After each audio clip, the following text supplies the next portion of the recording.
Buongiorno, benvenuti alla TG Sicilia, i titoli del nostro giornale. A Messina la rabbia dei No Ponte, da piazza Castronovo il corteo è pronto a sfilare fino a piazza Duomo. Comitati, associazioni CGIL e partiti di opposizione presenti alla grande manifestazione contro l'opera del governo Meloni. Gli 80.000 euro sequestrati a Cuffaro non sono frutto di corruzione, a stabilirlo il Tribunale del Riesame che ha annullato il sequestro preventivo nei confronti dell'ex leader della DC, l'ex governatore tra i 18 indagati nell'inchiesta appalti e corruzione. A Comiso devolute in beneficenza 12 tonnellate di ortaggi, la merce frutto di 10 sequestri eseguiti presso il mercato ortofrutticolo comunale, donata alla Caritas Banco Alimentare alle Suore del Sacro Cuore per aiutare chi è in difficoltà.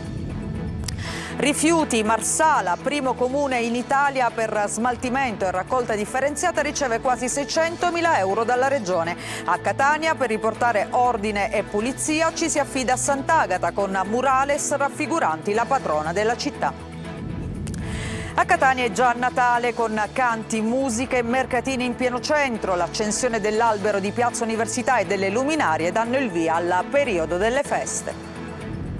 La storia di Beatrice, una ragazzina disabile di 17 anni, campionessa nel tennis in carrozzina, che è diventata un'icona per il movimento appunto del tennis siciliano. Calcio in Serie B, il Palermo alle 19:30 giocherà in casa contro la Carrarese. Per i rosa obiettivo vincere e recuperare punti rispetto al Monza capolista e alla seconda piazza che vale la promozione diretta.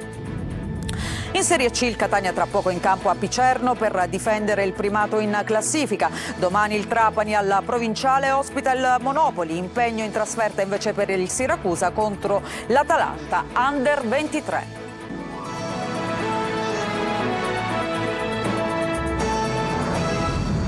Bentrovati a questa edizione della TG Sicilia, lo avete sentito, a Messina oggi è il giorno della grande manifestazione dei No Ponte. Tra poco partirà il corteo che sfilerà per le vie della città, dove sono presenti comitati, associazioni, la CGIL e partiti di opposizione che hanno aderito appunto a questa grande manifestazione contro l'opera del governo Meloni. Ma per tutti gli aggiornamenti andiamo proprio a Messina, dove c'è in collegamento per noi Francesco Triolo. A te Francesco. Sì, ciao Manuela, buongiorno a tutti da Messina, piazza Castronovo, il luogo del raduno del grande corteo nazionale che è stato convocato per questo pomeriggio. Si partirà intorno alle 14:30 a 80 le sigle, un'ottantina di sigle che hanno aderito a questa manifestazione per dire no al ponte. Con me c'è Daniele Ialacqua, uno dei promotori del corteo No Ponte. Ialacqua, avete detto che questa è una manifestazione importante nonostante la Corte dei Conti abbia già detto no alla delibera del CIPES, per evitare cosa? Sì, noi riteniamo che questa sia la fase decisiva, fondamentale per bloccare il progetto del ponte. Non sarà sicuramente solo la Corte dei Conti che bloccherà il ponte, sarà in generale lo Stato di diritto, la Costituzione e questo popolo che da 20 anni manifesta contro quest'opera gridando un solo no e 1000 sì. Lo voglio sottolineare perché questa è una battaglia per i territori e non contro i territori.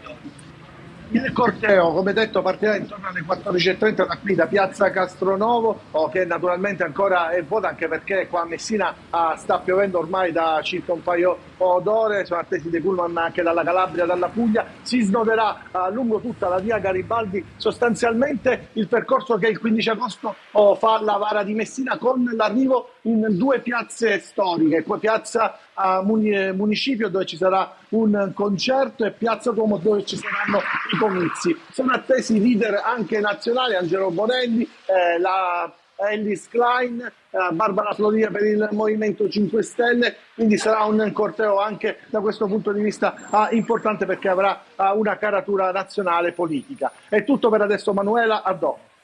Grazie Francesco, naturalmente seguiremo questa manifestazione nel corso delle prossime edizioni del nostro telegiornale. Intanto c'è una ultima ora, sono le parole del ministro Salvini proprio sul ponte, che dice il ponte sullo stretto come opera per la difesa, non dobbiamo trovare sotterfugi o furbate, il ponte servirà a tutti. È chiaro che servirà anche come strumento di maggior velocità alla difesa, ai vigili del fuoco, ai mezzi militari, ma il ponte serve ai siciliani, agli avvocati, ai medici, agli studenti, ai turisti, agli agricoltori. Io sono convinto che supereremo le perplessità che la Corte dei Conti ci ha sottolineato e invece di partire come avrei desiderato entro novembre, dicembre di quest'anno con i cantieri, vorrà dire che partiremo nel 2026. Queste appunto le parole del Ministro delle Infrastrutture Matteo Salvini, governo che tira dritto, va avanti con questo progetto del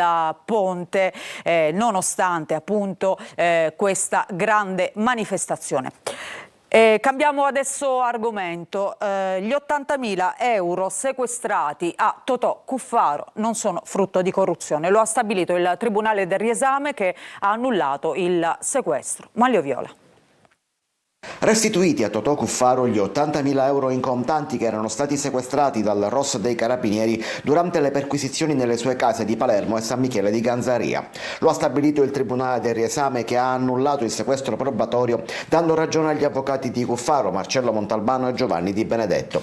Nella loro istanza i legali hanno dimostrato che il denaro era legalmente detenuto e non frutto di reati contestati nell'inchiesta. Un punto in favore della difesa di Cuffaro, anche se ancora si attende la decisione del GIP sulla richiesta di arresti domiciliari.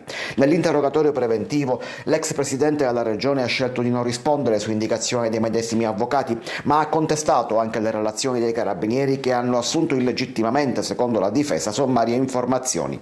Intanto sul fronte politico la giunta regionale di governo, anche senza i due assessori DC, ha dato il via libera al completamento delle nomine di IACP, consorzi universitari ed enti parco.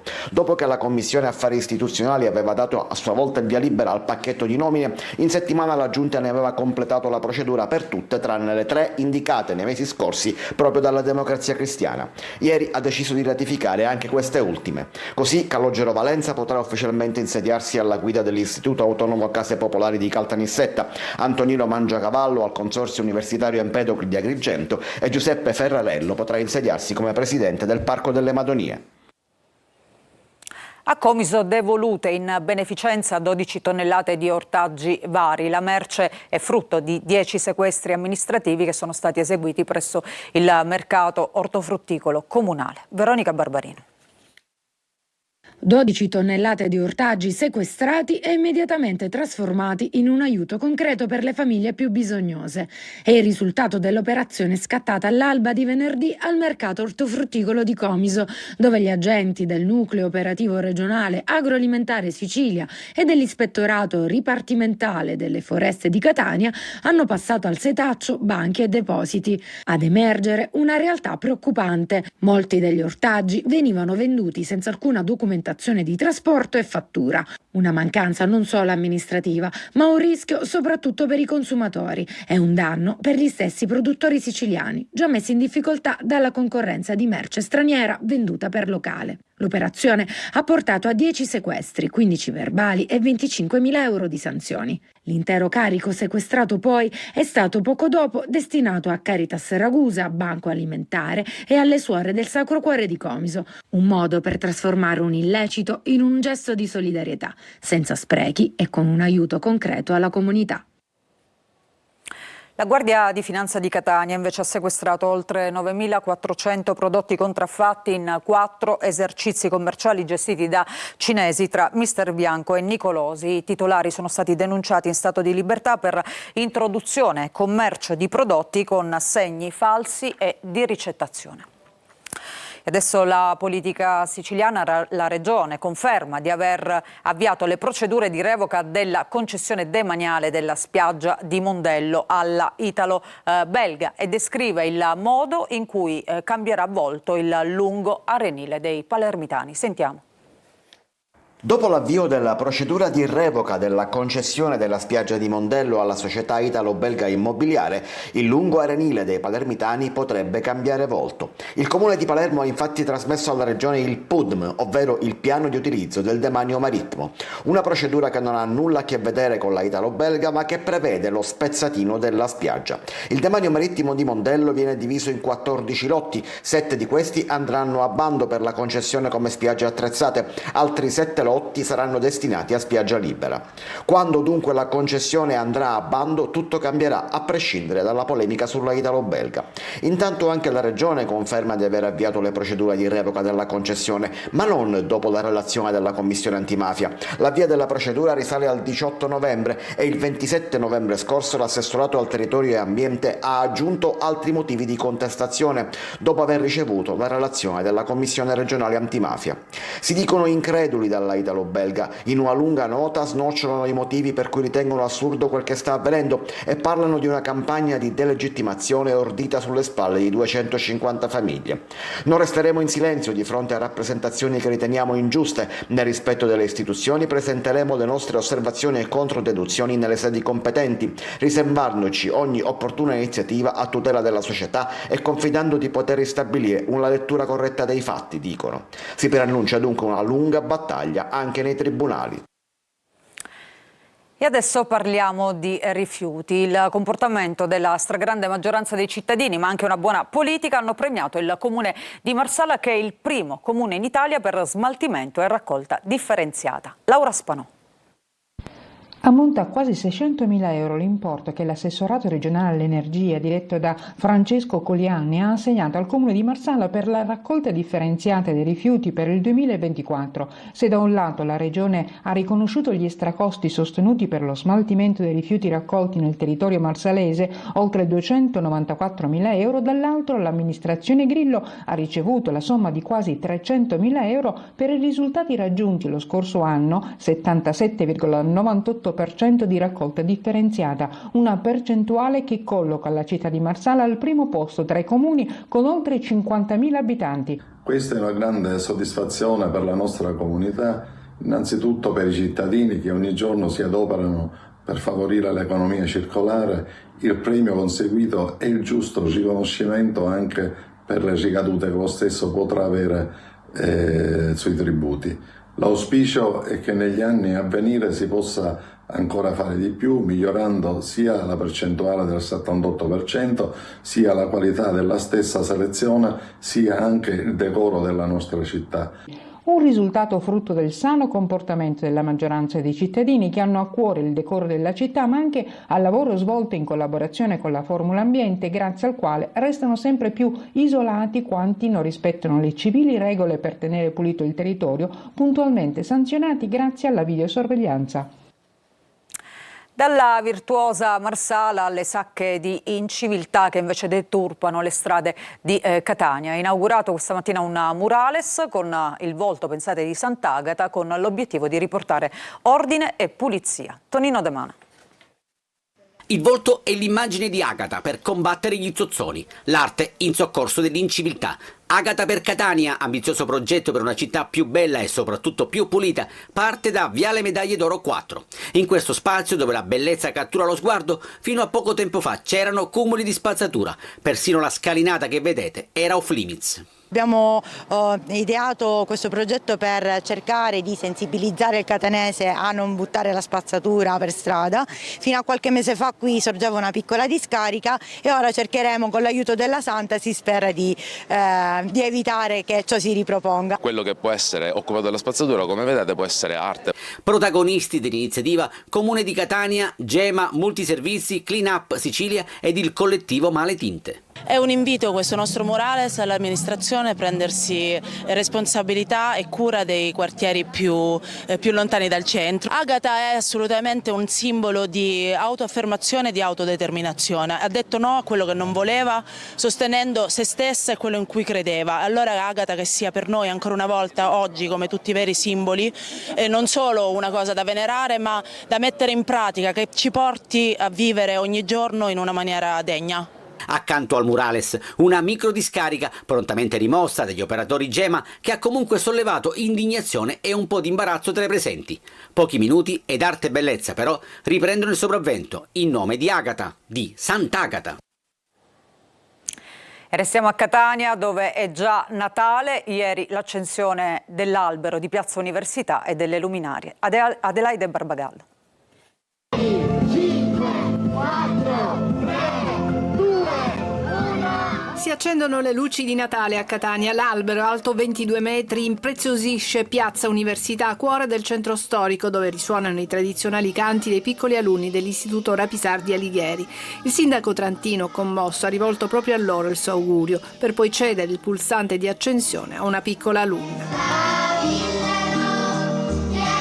In cima all'albero la stella a memoria di quella di Betlemme, guida di buoni sentimenti. I segni esterni sono tali e però ci aiutano a risvegliare qualcosa nel cuore, e questo è il senso di questi addobbi e questo è il senso di questo bellissimo albero che domina in Piazza Università. Catania operosa con le sue casette in legno e prodotti artigianali. Catania che rende onore al grande Franco Battiato, il cui testo della canzone La Cura illumina via di San Giuliano. Una città che ha bisogno anche di un po' di calore, ha bisogno di essere coccolata, accarezzata, e quindi ha bisogno anche di vedere quei colori che subito rievocano le immagini del passato, di quando eravamo bambini, di quando aspettavamo le feste di Natale come un momento per stare tutti quanti insieme in famiglia, perché Catania deve essere considerata da tutti come una grande famiglia. Catania che vuole diventare città sempre più sicura. Abbiamo già cominciato a parlare da qualche settimana della sicurezza durante il periodo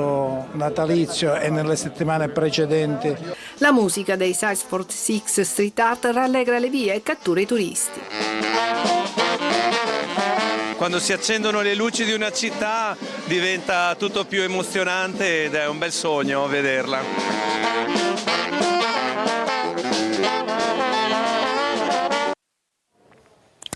Si intitola semplicemente Etna ed è il libro del fotografo Massimo Siragusa, con un testo della scrittrice Giovanna Giordano, edito da Cavallotto, un modo diverso di raccontare il vulcano. Orazio Longo.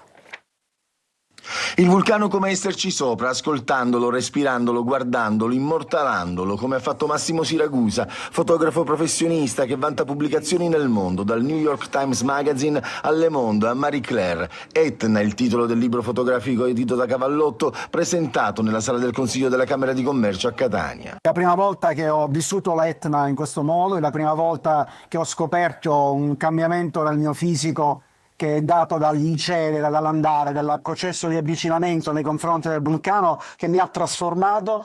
È la prima volta perché ho provato delle emozioni che questo vulcano riesce a dare e che sono completamente contrastanti. Cioè, da una parte questa sorta di sensazione di percezione del suono di sottofondo, dall'altra parte la bellezza e il fascino del silenzio. Il libro contiene anche il testo originale della scrittrice Giovanna Giordano, che interpreta l'Etna come creatura pulsante, sospesa tra mito e respiro geologico. C'era il dio vulcano. C'era addirittura la fata Morgana, secondo leggenda, che è andata a vivere qua.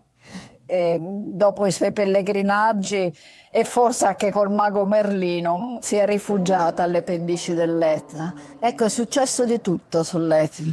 E c'è un'altra figura fantastica dell'Etna, sull'Etna, che è Empedocle. Un libro che mancava per raccontare il nostro vulcano, spiega Luisa Cavallotto, un progetto corale che ha visto la partecipazione anche di numerosi esperti e vulcanologi. E adesso andiamo a Marsala per raccontarvi la storia di Beatrice, una ragazza di 17 anni sulla sedia a rotelle che nel tennis in carrozzina sta raggiungendo dei risultati davvero notevoli, una vera icona per il movimento del tennis siciliano. La conosciamo grazie al servizio di Marco Gullà. Lei è Beatrice Draghici, 17 anni, e di Marsala, e anno dopo anno i suoi progressi nel tennis in carrozzina sono costanti e notevoli. Determinazione che aumenta e quella voglia di giocare a tennis che ormai riempie le sue giornate. Raduni, tornei, trasferte, la racchetta che è parte di lei. Da un anno e mezzo ho ripreso a giocare perché prima ho fatto l'intervento e sono stata un po' ferma, adesso ho ricominciato a giocare. e mi sta andando bene. C'è una notizia, un grave lutto ha colpito le redazioni di Antenna Sicilia, Telecolor e Sicilia Web. Ieri è scomparsa la madre del direttore del nostro sito, appunto siciliaweb.it, e responsabile delle produzioni sportive, Alberto Cigalini. Al collega e alla sua famiglia va il sentito cordoglio di tutti noi per la perdita dell'amata Franca. I funerali si sono svolti in forma privata questa mattina. Ci fermiamo per una pausa, ritorniamo tra poco con lo sport.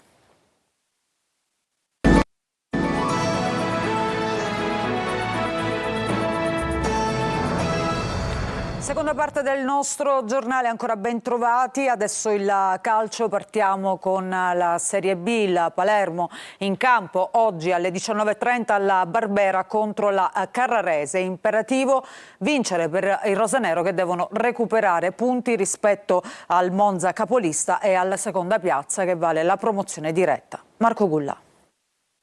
Non devo chiedere niente a questa gente che è straordinaria, però a questa partita per 90 minuti cerchiamo di dare una mano a questi ragazzi, perché hanno bisogno del tifo. Quello che abbiamo fatto in 9 partite probabilmente ce l'hanno fatto fare solo i tifosi. E il messaggio, l'appello di Pippo Inzaghi in vista del match che il Palermo giocherà oggi contro la Carrarese al Barbera alle 19:30. Servono 3 punti ai rosanero per dare una netta sterzata al campionato, un up and down che ha fatto scivolare sempre più giù i rosanero. L'attacco stenta, la difesa non è più quella delle prime giornate, centrocampo senza fosforo e idee, le componenti del blackout del Palermo. Potremmo dire tutto il contrario di tutto. Io non sono qui per difendere nessuno, per cui io penso che dobbiamo lavorare, tornare a fare quello che facciamo prima.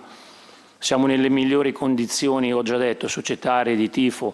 La squadra, io l'ho detto dall'inizio, sapevo che era dura. Il Palermo oggi dovrebbe scendere in campo così: Joronen tra i pali, Beresischi, Bani e Ceccaroni in difesa, Pierozzi e Augello sulle corsie esterne con Segre e Ranocchia in mezzo, Palumbo e Ledaron sulla tre quarti alle spalle di Poyampalo, possibile panchina per Brunori. Carrarese che naviga a metà classifica, squadra discreta, in avanti Rubino, Finotto e Abiuso. Al Barbera oggi circa 22.000 spettatori.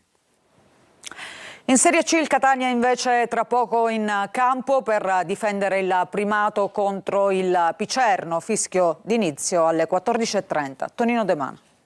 Al "non siamo stupidi" di Mimmo Toscano al "sapremo reagire" di Grella. Il Catania post infortunio Cicerelli riparte da Picerno e da prima della classe, seppur in coabitazione con la Salernitana. Contro Lucani servirà la partita perfetta al cospetto di un avversario impelagato nella lotta per non retrocedere, ma che certamente venderà cara la pelle, per informazioni chiedere al Monopoli. Partita insidiosa per tanti motivi, con il Catania che dovrà evitare gli errori di Cerignola, Casarano e Cosenza. Mimmo Toscano lo ha ripetuto più volte in conferenza stampa e durante gli allenamenti, e al Donato Curcio il Catania dovrà dimostrare di avere imparato la lezione. Il resto lo farà il campo. 20 convocati e lunga, come al solito, la lista degli infortunati, out per vari motivi: Gherardi, Cicerelli, Aloi, Martic, Chilafi, Pieraccini e Raimo. Dalla squalifica rientra Quaini, la cui duttilità potrebbe tornare utile alla causa rossazzurra. Catania che potrebbe partire con l'11 che ha concluso la vittoriosa gara contro il Latina, ovvero con Gimenez al posto di Cicerelli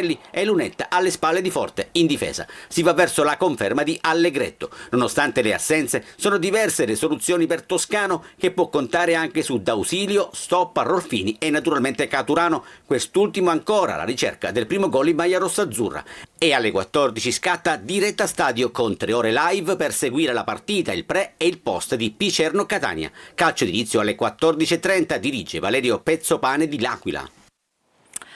Il Trapani invece ospita domani al Provinciale il Monopoli, in impegno in trasferta invece per il Siracusa contro l'Atalanta Under 23. Sergio Colosi. 2 serie positive all'esame di Monopoli e Atalanta Under 23. Trapani e Siracusa nella 16ª giornata cercano punti e continuità per proseguire la risalita in classifica verso i rispettivi obiettivi. Operazione sorpasso per i Granata. Dopo il Foggia, seconda gara consecutiva al Provinciale contro il Monopoli, che in zona playoff ha 2 lunghezze di vantaggio sulla squadra di Aronica. Mentre il presidente Antonini annuncia un ridimensionamento a gennaio e un possibile disimpegno a giugno, il Trapani rimane concentrato e punta al quinto successo negli ultimi 6 turni. Squalificato Celeghin, probabile conferma per la formazione che ha superato il Foggia. In serie utile da 3 settimane, e questa è una novità assoluta, il Siracusa, che al comunale di Caravaggio contro l'Atalanta Under 23 porta l'entusiasmo e l'autostima di chi ha conquistato 7 punti contro Latina, Picerno e Altamura, di fronte a 2 squadre simili, giovani sbarazzine alla continua ricerca di gol ed emozioni. Il Siracusa attacca la zona salvezza dopo aver lasciato l'ultimo posto. L'Atalanta ha ambizioni diverse, ma paga errori e distrazioni, soprattutto nella prima parte. Più conferme che novità nella formazione di Turati, con Valente recuperato. E chiudiamo con il calcio a 5, vittoria e primato per la Meta Catania che si impone per 5-2 sul campo del Napoli Futsal. La squadra reagisce all'espulsione di Turmena ed ottiene un prezioso successo alla Pala Vesuvio. Abbiamo visto anche queste immagini e naturalmente adesso noi ci fermiamo. Grazie per averci seguito. Questa edizione del TG Sicilia termina qui. Vi ricordo il prossimo appuntamento con l'informazione sulla nostra rete alle 20. A tutti voi un buon proseguimento di giornata.